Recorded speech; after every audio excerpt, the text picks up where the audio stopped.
Hi, everybody. How you doing? Welcome as you're coming on. We're going to start probably at about 12:03, 12:04, something like that.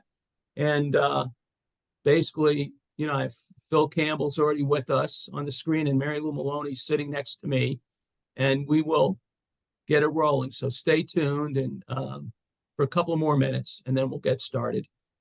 Thank you for being with us today, and happy Monday. It's good to be here. Great. Well said. I'm looking, actually.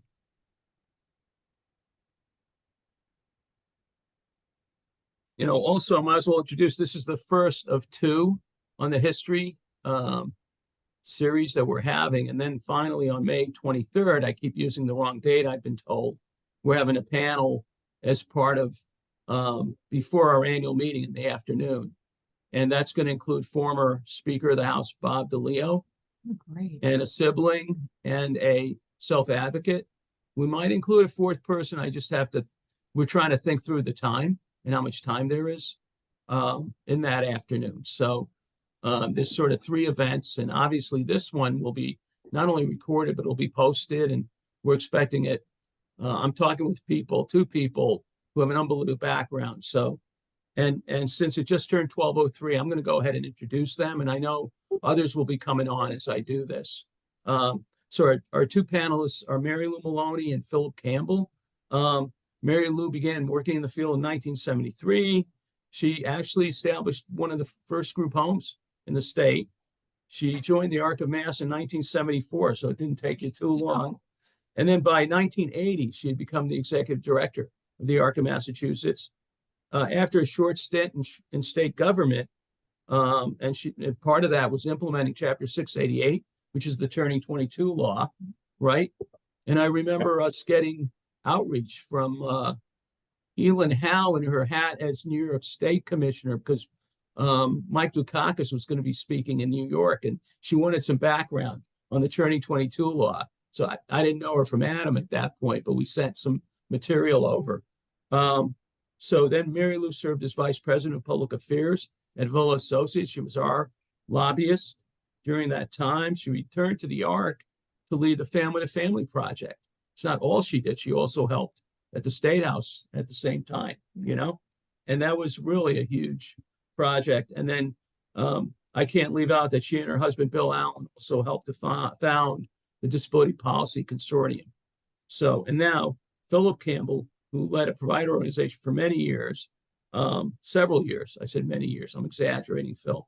But he became the executive director of the Arc of Massachusetts in the 1980s. He was my predecessor in that role. And then from 1991 to 1997, he was the second commissioner, of the Department of what is now Developmental Services. I might have, trying to think, it probably had a different name in that era. Retardation. Yeah, we weren't going to say MR word, though. So Developmental Services. And so there was a first commissioner. He was literally second commissioner. And you'd almost argue the first fully appointed, for the new department, right? Because it'd gone through a separation right before you, Phil. Right. It used to be a division within the Department of Mental Retardation, Department of Mental Health. Exactly. So during that time, though, one of the most important things I can say about Phil is just what he did with the home and community-based waiver. Just multiplying it in size is probably the right word to use. Going, for thousands of people to be able to get reimbursed funding from Massachusetts. So we didn't have community services reimbursed from federal government, and that was Phil's major, among other things, policy achievement was making sure that there would not be a disincentive for people to live in the community, because the federal government would now help pay. Not a little thing. And my hunch is under your watch, employment also got integrated as a billable service too. But we don't want to get into we got so much to talk about today. I don't want to go too deep into that forest, but it was huge. So I've said that once, I said it twice, and I'll leave it at that. So thrilled to have them both with me. And when I was brand new here, Mary Lou walked me to a briefing. There's these little briefings they have in the House Ways and Means panel before they, announced their budget. We were like the third person in the room. There was nobody in the room for the panel. And suddenly we got more money for Turning 22 because they saw us sitting there. And if I knew it was that easy, geez. So anyway, I want to talk about first personally what got you involved. Mary Lou, I know you had a sister, right? I You grew up- did, yes. My sister Marion, she died at 64, but she had Down syndrome, and she was just the love of our lives. Wonderful, fun person. and so that was the doorway for you. And Yes. then Phil, what about you? I got recruited as an executive director of a small residential agency in Worcester in 1980, if I remember correctly. And so that really was my introduction. Prior to that, I had worked as a direct care worker, and I'd worked in special education in a special ed school in Connecticut. But my home state is Massachusetts, so I wanted to return to Massachusetts and raise a family here. Great, great. What I want to start with really is the lack of access, that was there. Out, I don't know if you guys could give a taste to people about what existed, and that would be, even the 1970s, what didn't exist, You want to start, Mary Lou, and then Phil? Sure. Yeah, well, when I started here, their services to people with disabilities was under the Department of Mental Health. And we were like, what? This isn't right. So the first thing was to get it out of the Department of Mental Health, and it became the Department of Mental Retardation. Yeah, and that happened in the late 80s, mid to late 80s. And then Phil, what about that and services in general? What was it like? Well, going back to the 1970s, really the early 70s, the only services that were available really were in large institutions. And due to the courage of family members, a federal suit was brought. And matter of fact, the ARC was a plaintiff in that suit. And so one of the large decisions that was made when the suit was finally agreed to was to both embrace the Medicaid system to bring in funding for the state, and it also established standards for those large institutions.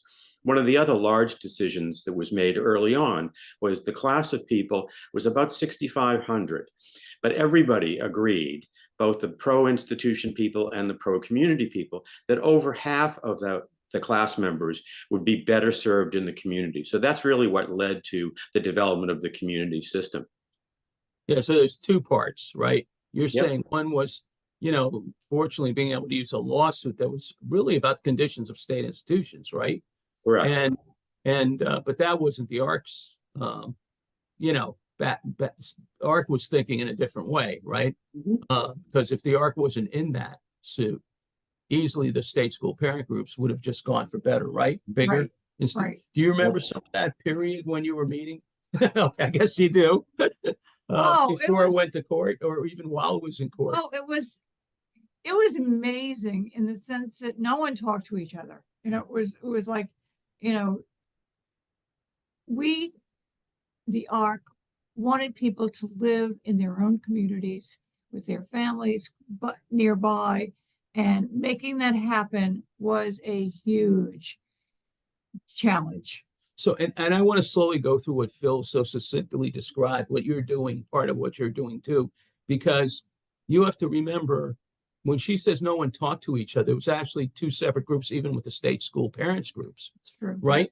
Wouldn't you agree? Yeah. So, and again, I was the novice among these three, but among my two fellow colleagues here. But so you had, on the one hand, a Mary, like literally arguing, debating. Finally, the state school parent groups left the ARC based on a national decision, right, Phil? That was a national decision to go for community as a goal. We were all in on that, by the way. We voted for it. I wasn't here. You guys were here. Or maybe Phil wasn't here. Mary Lou would have been here. And at that national convention, it was said this will be the priority. And there was a break. And there was a group called the Voice of the Retarded was formed. Well-meaning people, by the way. This is about other families who cared. Between Mary Lou, Phil's, and my time up through the 90s, I can't tell you how many meetings, just I alone had, let alone Phil and Mary Lou, to try to bridge, to try to come to a compromise. And what, Phil, you might not know is I even offered like some minimal kind of, remainder group, right, on the state Mhm. school and smaller homes, which is slowly sort of what you ended up, doing some of the cases as a compromise. But again, feeling like, okay, you hardcore group, you want to stay with this model, great, but let's at least break it up a little bit. And so other people, as they get older and need services, that they're not going to a large facility, right? So we couldn't get that compromise. In fact, we said, well, one thing we even said, how about 50 on each campus, as a compromise on the way to closure. Couldn't even get that. The alternative was a large building in the infernal grounds that would also have respite care. So Right. that would be the kind of stuff. It was very difficult. So then, Phil, you became commissioner. Mary Lou was training me, and we're going around and working the building, the legislature, right? Because there was very strong anti-deinstitutionalization sentiment in the legislature. There was some great leaders, some champions with us, but people really didn't understand, probably had the Globe editorial board against us, if I remember right. Yep. So you become commissioner. I really want to play that out, the fever and the difficulty, what had to happen, right? Well, I think one of the things that to try to understand that era is that actually, in part due to the advocacy of the ARC in the late 60s and early 70s, Massachusetts created the first special ed law in the nation. So then if you rapidly get into the 1980s, you really have generational shifts where the state school parents, the only option that they had for their children with disabilities was to put them in large institutions. But by the time you get to the 1980s, and especially when I went to work for the state in 1991, you had a generation of parents whose children with disabilities had benefited from special education. Right. So their expectations and their hopes were very different than the previous generation of parents. And so again, I'm not being negative toward that older generation. I think that they fought hard for their sons and daughters to get the only option that was available for them, which was large institutions. And then when they realized that those large institutions were treating their children terribly, they had the courage to go to court and to create the class action suit that the ARC was a plaintiff in. And so, I think it all kind of works well together. Now, when I joined the state in 1991, due in part to Mary Lou's progress with creating Chapter 688, when I was at the ARC, we also tried to take apart the waiting list in another way, not only with the turning 22, but we actually had a line item that we advocated for when I was at the ARC for the older people who were on the waiting list, for the people who were 60 and older, because in many ways it was the waiting list was like a monolith, and it was very hard for people to wrap their head around it. But if you broke it into components, it was much easier to explain it to the legislators and to explain to them that if you had a 60-year-old son or daughter, that means that their parent was probably in their 80s and they were without services. So can't we find some funding for that? So that's one of the ways that I think things progressed through the 80s. You had mentioned, Leo, the Medicaid waiver. One of the things that I benefited from having been at the ARC was that when I became commissioner, I had benefited knowing what many of the other states and many of the ARCs in the other states had advocated for within their Medicaid waiver. So I brought a whole range of ideas to Massachusetts that had come really from other places. And I think that was one of the reasons why we so rapidly expanded the Medicaid waiver.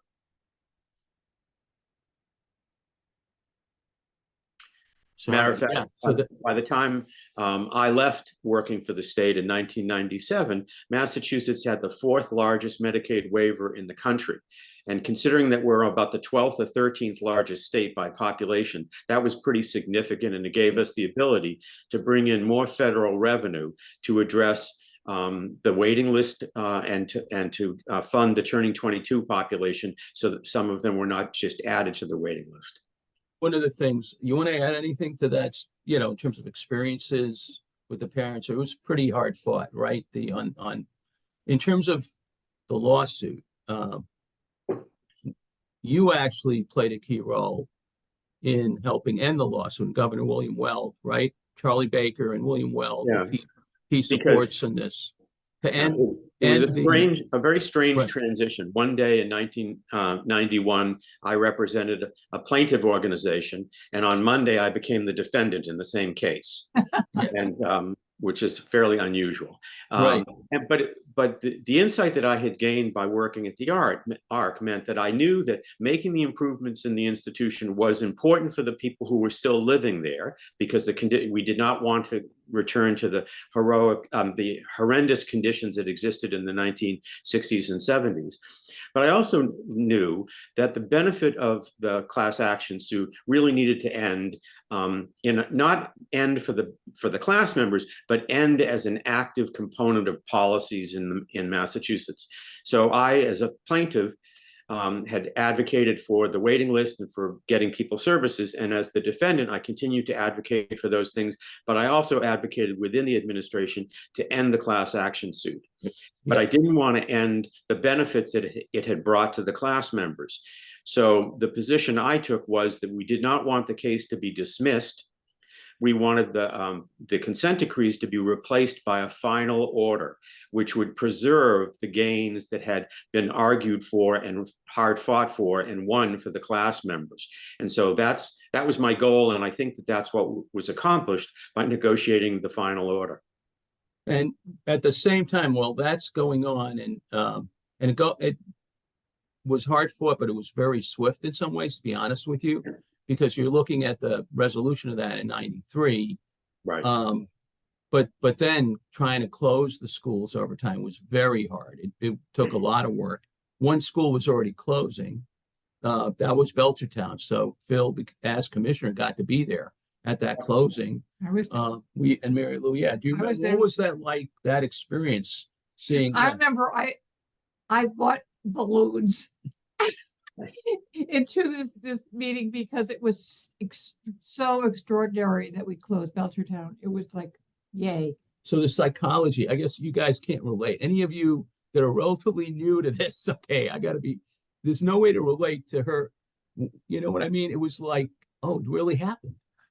Because Massachusetts, someone used to kid, Michael Kendrick, that we knew how to do a museum of services, okay? That nothing ever ended, right? We just kept adding new services, right? And taking, that was unbelievable. And that's because one of the named plaintiffs, Ben Ritchie, had finally agreed that, yeah, we don't need this institution. Right. And Maura Sullivan just chatted in. I was working at Belchertown in 1990. So she was actually, I can imagine I was ahead of time. Jerry Morrissey, former commissioner, also worked at Belchertown, not at that time, at a previous time. But there's a number of people who had worked there, but I keep forgetting that Maura had been there. Jerry worked there in the 1970s, I think. And Howard Shane, some of you may know, great communications person, had been in Belchertown. And some people probably also know Fred Misilo and right, Fred. Thank you, Yeah. Fred and Fred. So yeah, it's an amazing thing that happened. I want to get to the legislative work. You brought up older and served. So during that period, I'm trying to remember back when I was at the Arch South Shore and some of the issues when you were Commissioner, Phil, but older and served was a big one, right? And so we would be going into the State House as Phil became commissioner. We'd still be trying to get resources for that. Yeah. And respite care, because family support hadn't yet happened yet. Okay, that had to be made to happen, and I feel like that was under your watch too, Phil. Going from respite to family support. Am I wrong about that? Well, no, that is when it expanded greatly. But Massachusetts had not been doing enough for family support prior to, we advocated for it when I was at the ARC, and when I went over and worked for the state, we started to try to expand it. But it was always dependent upon getting more money from the legislature, and that was part of the problem, because one of the difficulties, matter of fact, that I articulated when I was at the ARC was Massachusetts was trying to create a dual systems, and that really wasn't feasible in the long run.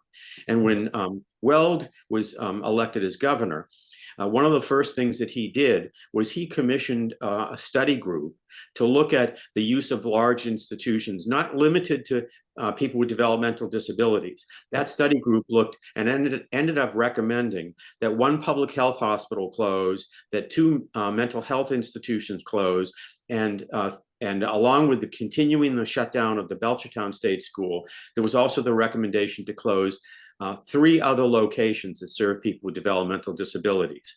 And so when I became commissioner, those were my marching orders. And so one of the great things that I think happened was we did not focus just on closing those facilities. We literally told everybody who lived in institutions, if they wanted to move out into the community, they could. So even if they lived in an unnamed institution that was not targeted to close, they still could move out into the community. All we had to do was to get enough funding. And part of what we convinced the legislature to do, or to allow the administration to do, was we could move money from the institutional budget into the community budget if we were also moving people. And so that was part of how we funded the community system, along with the advocacy from the ARC to expand community-based services and funding. So, and one of the things at the time, and I'm going to focus on a couple of the fights. So we're going in to advocate for more funding. There's the dual system you just raised, which is, it's really hard when you're spending a lot of money on institutions to get money also for family support and whatever. So in addition to that, Phil commissioned a report. David Braddock, he was at the University of Illinois, and he had what was called State of the State in Developmental Disabilities report. So he was the right guy to do it. And that also focused from and talking about community and family support was a piece of that report. But then we were also up against, during this closure, the Pacheco bill. Right. Okay. And we shouldn't forget that. So we were working in the building, trying to stop folks from keeping the institution open, because you keep them open, right, and you're not going to grow on the community side. Okay. And eventually they would have had to close, by the way. Right. But the question is, how long do you wait for it to sort of fall under its own weight? And how many people end up in an institution that didn't need to go because you have to fill up the beds, right? So to make it cost, eventually even Phil would have to do that. You put in a position, right? And I don't know how much that happened in those days, Mary Lou, where people, with the generational shift, that people felt that pressure. But Senator Pacheco, who had an institution on his grounds, Dever State School, sort of with the union, there was 3 unions involved and a parents group for Deborah Rentham that fought for, a bill that made it pretty tough to have people move out based on, at first, what the bill was. And we were able to stop it on the first round because there was enough Republicans to uphold the governor's veto of the bill and 1 Democrat. And by the way, that Democrat is a senator again. He left the legislature. But yeah, Michael, he returned, Michael Barrett. So he was representing Cambridge during that lifetime. And then he went into private work, and he comes back and he's now, representing Lexington, right? But yeah, he was that additional vote. But then that election, following election, the Republican office holders were decimated on the Senate. I still don't understand what happened. But bottom line is, there weren't the votes to uphold vetoes anymore. So then we had to go to the Attorney General. We had to move in other ways to impact it. And obviously the bill had to change because the bill really couldn't hold up legally. And technically we sued Governor Weld, if I remember right, with Center for Public Representation and Disability Law Center. I think they were partners, as well as a private law firm. I think it was Mahoney versus Weld, if I remember it right. And ironically, that was a suit the governor probably wanted, right, to be realistic. And that made a difference in the language of the Pacheco bill. It was still sort of problematic. But again, remember, the Globe editorials were saying, pretty much state schools forever. And we'd have meetings with the editorial board to talk it over, right? I don't know if where do you think they were coming from back then? Because it's a different editorial board now. Apparently people got to them. Yeah. That state school parents, they were good. They were a challenge, let me tell you. Yeah. Because they just wanted to keep that place open and have it bigger and better. And we were just all about closing it and everything that we needed to keep them, to close all of them. Do you think it's harder to close, like once something's open, Mary Lou, was that too the part of the problem? That between the unions and the expertise of the parents Yeah. groups? Yeah, because the unions clearly, they just wanted to keep their jobs. That's the whole thing with unions. They're not worrying about the people inside. So it was a battle. It was an ongoing battle for a long time. Okay, and we found ourselves on our end of it in a debate with the Mark Robinson, who was Secretary of Administration Finance. I was on his side with him, ironically, and I say ironically because we were fighting for more money from Governor Weld at the same time, so it wasn't like a love fest. And on the flip side was Mark Pacheco and the head of NAMI, actually the volunteer head of NAMI, Barbara Ruda, if I remember her right. And she's whispering to me, like we're talking during this debate at UMass Boston, and she's going, well, isn't yours just providers who want more money? And this, I said, no, my board's comprised of families members. Right. I said, we're about, community living and full community access. And he said, oh yeah, we're trying to get our members to, join, do more of that. And I forgot what else she said, but it was like, oh, okay, so why are we opposing each other here? And there was a gentleman who was part of that group, Steve Collins, who really changed. And he ended up at the Human Services Coalition, Mass Human Services Coalition, and being a strong partner with the ARC and other groups that were for a full community living. But it was a very odd experience because it wasn't like, the governor was, yeah, let's give you a whole bunch of money for the community. It was really a combination also of advocating with the administration and Phil, of course, making the argument of the transition money and whatever that was so necessary. And while you were there, actually, we did the waiting list campaign.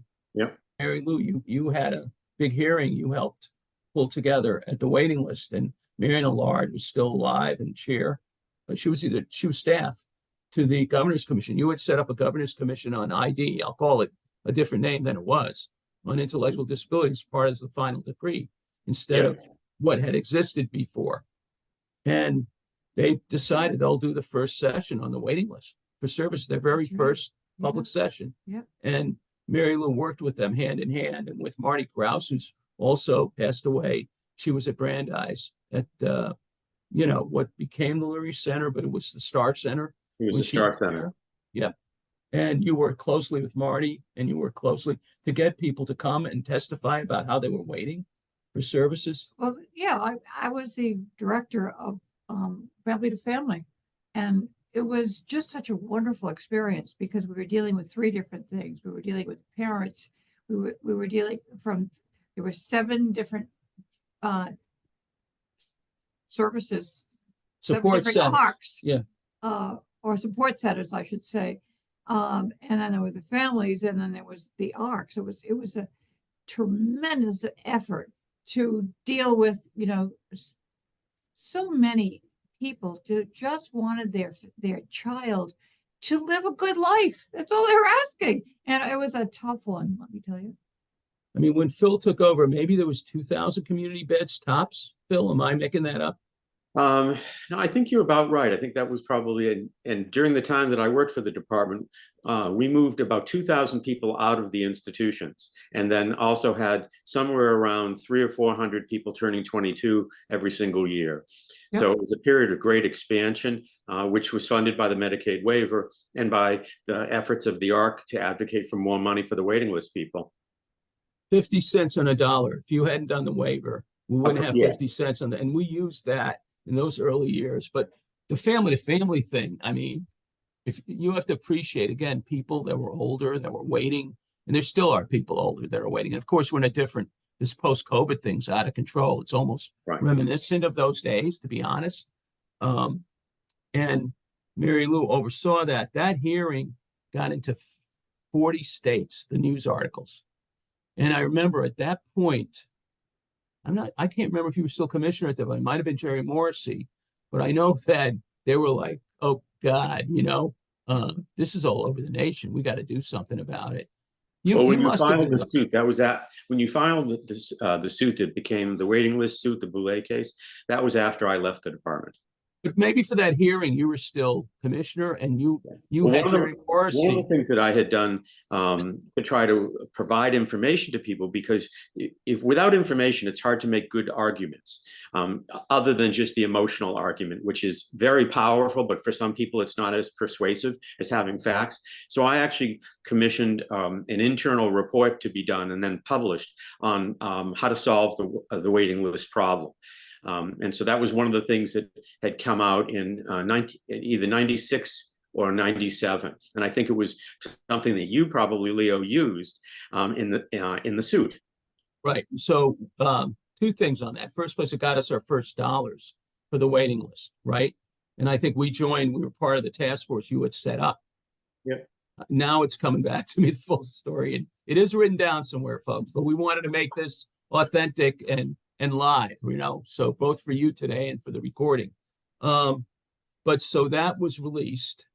And I'll never forget that finally, when we got the word that it would be released, because even though you had intended fully to release it, right? The Yep. fact that there was new money was part of the arrangement the governor was not excited about. And again, it didn't get Commissioner Campbell in trouble. He just, because he had handled the inside stuff very well. But Secretary Gallant was secretary at the time.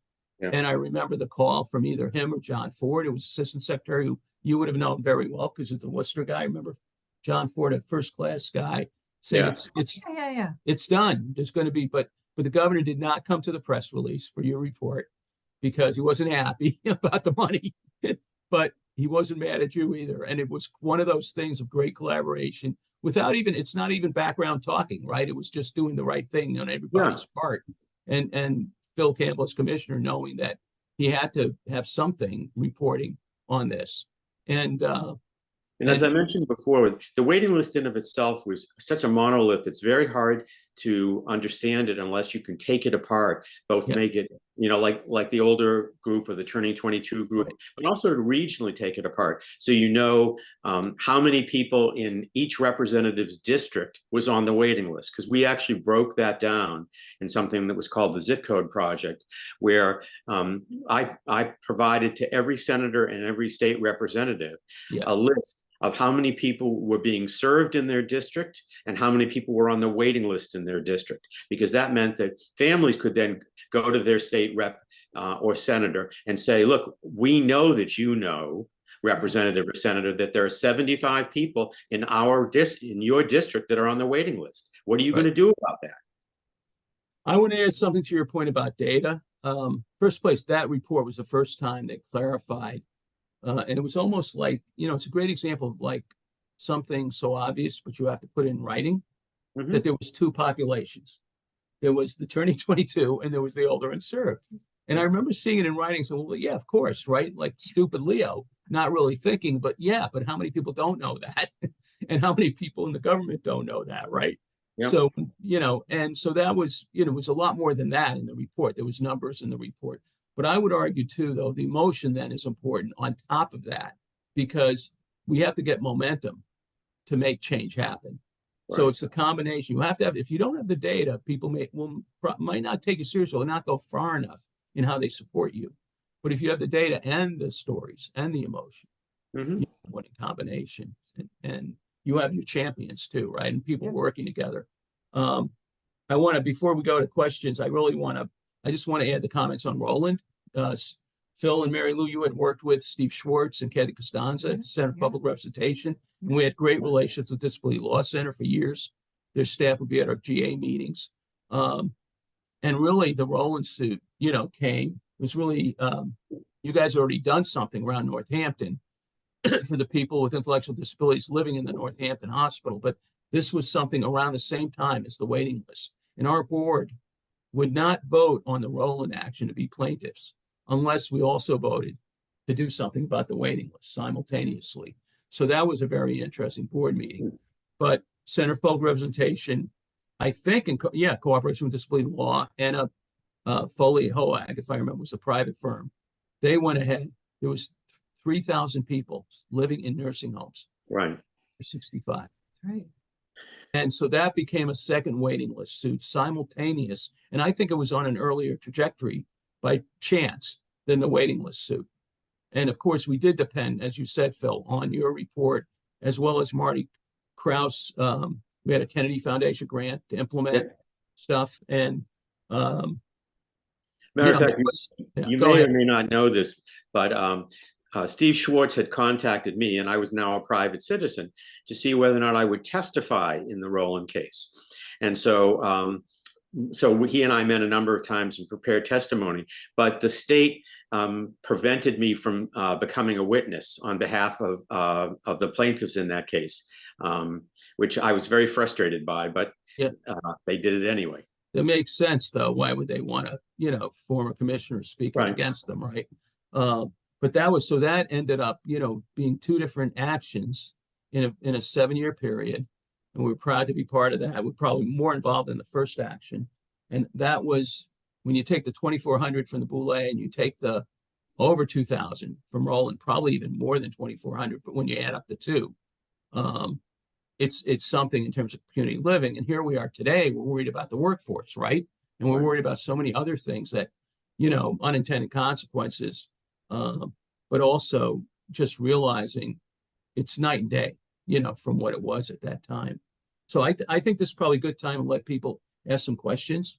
And if people would like through the chat or whatever, makes sense, or make if you want to make statements. So feel free, anybody. I know it's always hard in the beginning. Leo, I'll kick something off here. Sure. I attended an inclusion seminar that was run out of Chicopee. It was a DDS thing. Actually, I think you wrote a letter of recommendation for me to attend that. One of the parts of that training was kind of learning about some of the history, which I hadn't learned before. And I think it gave me great perspective to see kind of how far we've come and, some of the strides that have been made since what was that institutional life. And, I wondered how I would react as a parent if my kid was in one of those facilities. So I had great respect for the system that got that changed. So congrats to both the presenters today, because I know they both had a part in that. So I think that's great. And I'll throw another bouquet at Phil. The neurodiversity hiring program that we got in Dell and Empower. Phil was the guy who I worked with on that program. So dozens of people have gotten hired and continue to get hired through that. So those are great stats too. Thanks for adding that, Herb. That was great. Anybody else want to comment? Or I know a lot of you look young here on this call. Were you going to say something, Diane, or am I just reading into it? No, you read me right. I was going to comment. First of all, Mary Lou and Phil, thank you so much. Mary Lou, I haven't seen you in years, but my son, Jonathan, who is now 31 years old, he was only 4 years old when I learned about what was going on in the state, the advocacy to make services better for our loved ones with disabilities. And I mean, I was on fire. I'll be honest with you, I had no idea like what I was supposed to do, other than my son's future had to be rich and meaningful. And I knew, based on what was shared with me, that the services needed to be stronger and more supportive. But I have so many memories of being up at the State House and just hearing the history. I'm like, wow, I really appreciate this. I believe that every parent should know the history so that they know where we've come from, and so that we do not go back to where we came from. So I just really appreciate just sharing this, and I can't wait to share the recording with others. Thank you. Thanks, Diane. It is, someone else, feel free. We're going to spend a couple more minutes and then we'll close. But, this era now, is sort of mind-boggling because it's such a different situation we face with the workforce crisis. But I would add to that, it's a different advocacy requirement to get the administration to pivot, and we've had two different administrations, right? We had Charlie Baker as governor since 2021, when we've been advocating since 2021 to do something different, right? More things different for people that are stuck, especially people with more complex conditions who are, literally many of them still at home. And then you have the situation with the new administration trying to understand it. And now, it's a full year and trying to explain to them how serious it is. So it's sort of different than how we would normally advocate. Now it's more about the pressure on how things are being implemented and how to get through to people that, the status quo is not acceptable, right? So it's the post-COVID environment it's almost a different world, in terms of how you have to play it out. Maybe it is time for more legal action. I don't know, but it just seems like it's a different dilemma. There was hope, like for us with the change to going from institution to community, there was those dollars, right, that you were able to bring across as well that we advocated for. There was the waiver that brought 50 cents each time, a dollar was spent, except for family support. That's why, by the way, family support was slower because it wasn't getting the same level of reimbursement because of the nature of the service. Right. But anyway, so that's the dynamic. Anybody else before we end today? I really appreciate you guys. Yep. Yeah, I want to echo Diane's sentiments. A person-centered system of support will continue. It'll be constantly challenged, and its future security is never guaranteed. So it's always going to require the advocacy of parents. And Diane, you're absolutely 100% right. I agree with you. It's so important that these younger families understand the history and where we've come from so that we don't repeat our past mistakes. So I'm so grateful to you, Leo, and the ARC for putting this particular session together for today. One of the things that I've noticed and heard from many different states is that there is a pretty concerted effort on behalf of some parents to go back to institutional living. Of course, we have some new names for it. Some folks will call them campuses or so on and so forth. And I feel like we have, a new threat brewing in terms of individuals' ability to live meaningful lives in the community and that self-direction piece. What are your thoughts on that? And yeah, I guess Bill and Mary Lou, you want to comment? Jennifer, thank you. That's outrageous. That is just terrible. If we go back, we are dead. We have to work constantly for being more aggressive and making sure that people have a good life. Phil, you want to comment? Yeah, I agree, and it's not a new movement to create these campuses. That element has been around for decades. Even after the institutions started to close down, there were still parents that felt that being in the community was too risky, and they wanted their son or daughter to be in a setting that had that really was more of a campus where there was more security and more control. But I think what they failed to realize is that meant that the control was not outward, it was inward, and it meant that their sons or daughters were part of what was being controlled. It wasn't just any potential threat to their sons or daughters, and which could not always be eliminated. So I don't think people should think that this is a new phenomenon. It's been around all along. I think it has a stronger voice now, possibly because the institutions are no longer there, and people have forgotten about how abusive they were and how dehumanizing they were to people. That part of the history needs to be remembered if people are going to understand why you don't want to return to those kinds of settings. Right. Also, I think the crisis right now, right? If people are thought leaders, right, with a different opinion, they can gather more converts because it is tough out there right now in a way that was not as tough 10 years ago. Okay, even with the workforce headaches we had 10 years ago. So anyway, thank you, Jen, for bringing that. Definitely. Some desperate reality. Parents, they're aging and they're thinking about what's going to happen when I'm gone. They need a place to go. And the way that they're marketing these new mini institutions appeal to them out of their desperation. Yeah, I mean, that's why we gotta, we better Right get our on. acting gear at the Arc and Maybe you elsewhere. can bring back the line item for people over 60 and, Yeah. and make that argument, see whether or not from the department, whether or not you could get some numbers, even broken down into senators and representatives districts for how large is the waiting list and what are the age range But and who are in But the it's not just a money issue. And it really is like allowing for different approaches and the administration pivoting. It really is. That's the challenge today. It's not, and then the money, right, relates to it. But anyway, let me stop it here.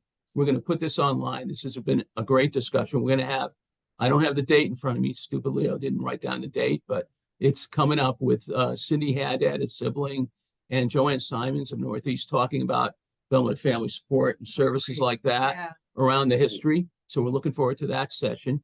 We'll have the panel, as I said, on May 23rd in Natick. And then for those that are interested in transition, we have some transition trainings coming up online before the April 27th transition conference.